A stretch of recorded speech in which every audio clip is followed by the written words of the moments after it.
ബദരീങ്ങളെ പൊരുത്തം ലഭിക്കണം, മുഹീദ്ദീൻ ശൈഖ് തങ്ങളെ പൊരുത്തം ലഭിക്കണം, റിഫായി ശൈഖിന്റെ പൊരുത്തം ലഭിക്കണം, അതേ മമ്പർത്ത തങ്ങളെ പൊരുത്തം ലഭിക്കണം, കഴിഞ്ഞുപോയ എല്ലാ മഹാന്മാരെ പൊരുത്തവും ലഭിക്കണം, CM വലിയുള്ളാന്റെ പൊരുത്തം ലഭിക്കണം, ഖുത്ബി തങ്ങളെ പൊരുത്തം ലഭിക്കണം.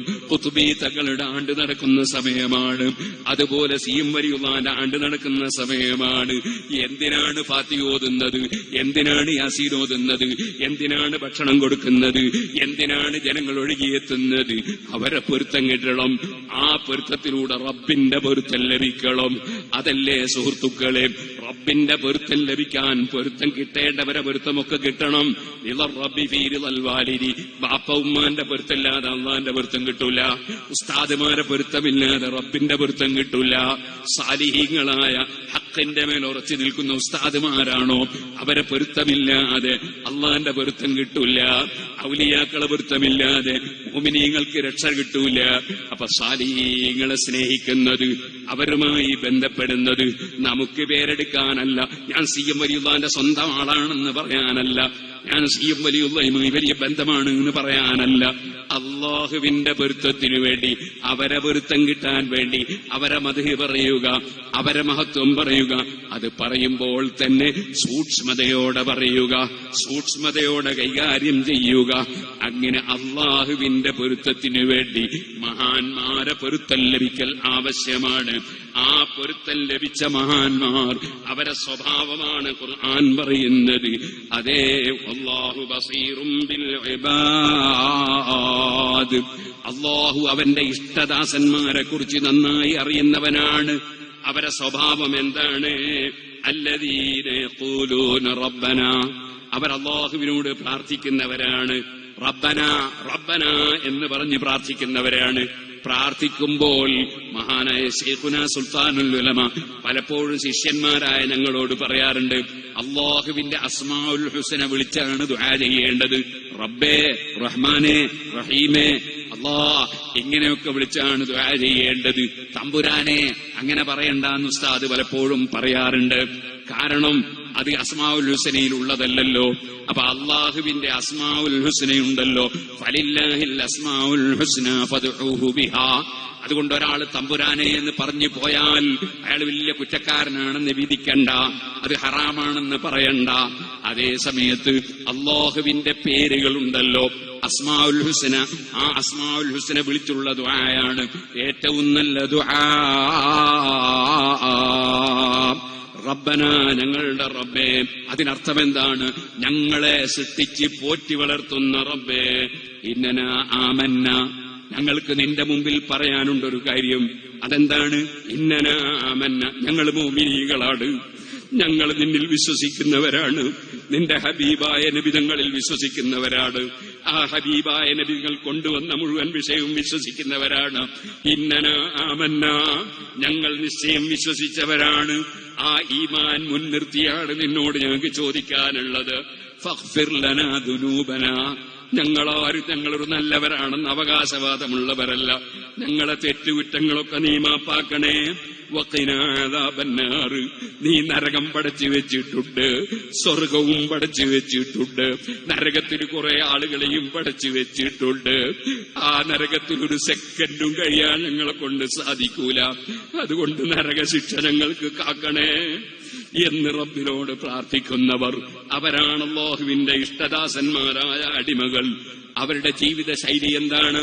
അസ്സാബിരീന, ക്ഷമിക്കുന്നവരാണ്. എത്രയാണ് ക്ഷമിച്ചത് CM വലിയുള്ളാഹി, എത്രയാണ് മുഹീദ്ദീൻ ശൈഖ് നിങ്ങളെ ക്ഷമിച്ചത്? ഊടും ഉറക്കും ഒന്നുമേ കൂടാതെ 3 കാലം പുറത്ത് നടന്നവർ. എത്രയാണ് അവർ ക്ഷമിച്ചത്? മുസീബത്ത് വന്നാൽ അവർക്കൊരു വേവലാതിയുമില്ല. അത് അല്ലാഹു എനിക്ക് ഖൈറ് തരാനുള്ളതാണെന്ന് മനസ്സിലാക്കി. വല്ലദീന സബറു ബിത്തിഖാഅ വജ്ഹി റബ്ബിഹിം, അല്ലാഹുവിന്റെ വജ്ഹിനെ കരുതി ക്ഷമിക്കുകയാണ്.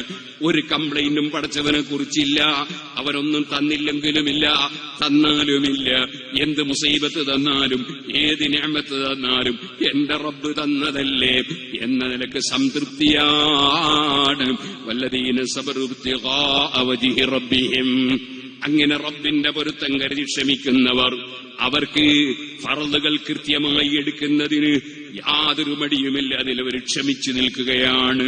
സുബ്ഹാനല്ലാഹ്, സുന്നത്തെടുക്കുന്നതിന് യാതൊരു അലസതയുമില്ല, അവർ ക്ഷമിച്ചു നിൽക്കുകയാണ്. ഓ പ്രിയപ്പെട്ട മുതഅല്ലിമീങ്ങളെ, മഹാനായ CM വലിയുല്ലാഹി ഖദ്ദസല്ലാഹു സിർറുൽ അസീസ് തങ്ങൾ ജനിക്കുന്നതിന് മുമ്പ് തന്നെ ഒരു വലിയായ മകൻ ജനിക്കാൻ പോകുന്നുവെന്ന് ഹറം ശരീഫിൽ നിന്ന്, മക്കയിൽ നിന്ന് ബാപ്പ സ്വപ്നം കണ്ടില്ലേ? ആ മകൻ ജനിച്ചപ്പോൾ നേരത്തെ ഇവിടെ പറഞ്ഞില്ലേ, പേര് വിളിച്ചതൊക്കെ പറഞ്ഞില്ലേ? ആ മഹാനായ ശൈഖ് മുഹമ്മദ് അബൂബക്കറിൽ മടവൂരി ഖദ്ദസല്ലാഹു സിർറുൽ അസീസ് മുതഅല്ലിമായ സമയത്ത് എത്രയാണ് ക്ഷമിച്ചത്. തലയണിയില്ല, പായയില്ല, വിരിപ്പില്ല, എന്നിട്ടും അവിടുന്ന് അധ്വാനിച്ച് പഠിച്ചില്ലേ? മുതഅല്ലിമീങ്ങളെ, നമ്മൾ സാലിഹീകളെ സ്നേഹിക്കുമ്പോ അവരെ വഴിയാണ് പിന്തുടരേണ്ടത്. അധ്വാനിച്ച് പഠിക്കണം, അധ്വാനിച്ച് ഇൽമ നേടണം, സുഖിക്കണമെന്ന ചിന്തയല്ല ഉണ്ടാകേണ്ടത്. നല്ല ക്ഷമയോടെ പഠിക്കണം, പഠിച്ചതനുസരിച്ച് പ്രവർത്തിക്കണം, അതിനും നല്ല ക്ഷമ വേണം. ഹറാം നോക്കിപ്പോകരുത്. കയ്യിൽ മൊബൈൽ ഫോൺ ഉണ്ടാകും, അത് തുറന്നാൽ നല്ല പലതും അതിൽ കാണാൻ കഴിഞ്ഞേക്കും, പാടില്ലാത്തതും കാണാൻ കഴിഞ്ഞേക്കും. പാടില്ലാത്തതൊന്നും റബ്ബ് തന്ന കണ്ണുകൊണ്ട് ഞാൻ നോക്കൂല എന്ന് ഉറപ്പിച്ചേക്കണം. റബ്ബ് തന്ന കണ്ണാണ്, റബ്ബ് തന്ന കാതാണ്, റബ്ബ് തന്ന നാവാണ്, റബ്ബ് തന്നതാണ് എന്റെ മനസ്സ്, എല്ലാം റബ്ബിന്റേതാണ്. അവൻ ഇഷ്ടപ്പെടാത്തതിൽ ഞാനൊന്നും ചെലവഴിക്കൂല. അതിന് നല്ല ക്ഷമ വേണം. അസ്സാബിരീൻ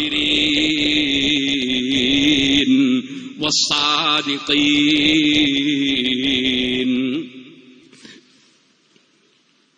സത്യം പറയുന്നവരാകണം. നാവുകൊണ്ട് സത്യമേ പറയാം. കഫാ ബിൽ മർഇ കദിബൻ അൻ യുഹദ്ദിസ ബികുല്ലി മാ സമിഅ, കേൾക്കുന്നതൊക്കെ പറഞ്ഞാൽ പലപ്പോഴും കളവ് വന്നു പോകും. അതുകൊണ്ട് സത്യം പറയുന്നവരായിരിക്കണം. വൽ ഖാനിതീൻ, അനുസരിക്കേണ്ടവരെ അനുസരിക്കുന്നവരാകണം. അല്ലാഹുവിനെ അനുസരിക്കണം, അവന്റെ റസൂല് സല്ലല്ലാഹു അലൈഹി വസല്ലം തങ്ങളെ അനുസരിക്കണം, അതേ ആലിമീങ്ങളെ അനുസരിക്കണം, സാലിഹീങ്ങളെ അനുസരിക്കണം, ഉമ്മബാപ്പമാരെ അനുസരിക്കണം, ഭർത്താവിനെ അനുസരിക്കണം. അങ്ങനെ അനുസരിക്കേണ്ടവരെ ഒക്കെ അനുസരിക്കണം. വൽ ഖാനിതീൻ, അനുസരണബോധം വേണം. ആലിമീങ്ങളെ ചോദ്യം ചെയ്യുന്നവരാകരുത്, സാലിഹീങ്ങളെ നിന്ദിക്കുന്നവരാകരുത്. വൽ ഖാനിതീൻ, അനുസരണമുള്ളവരായിരിക്കണം.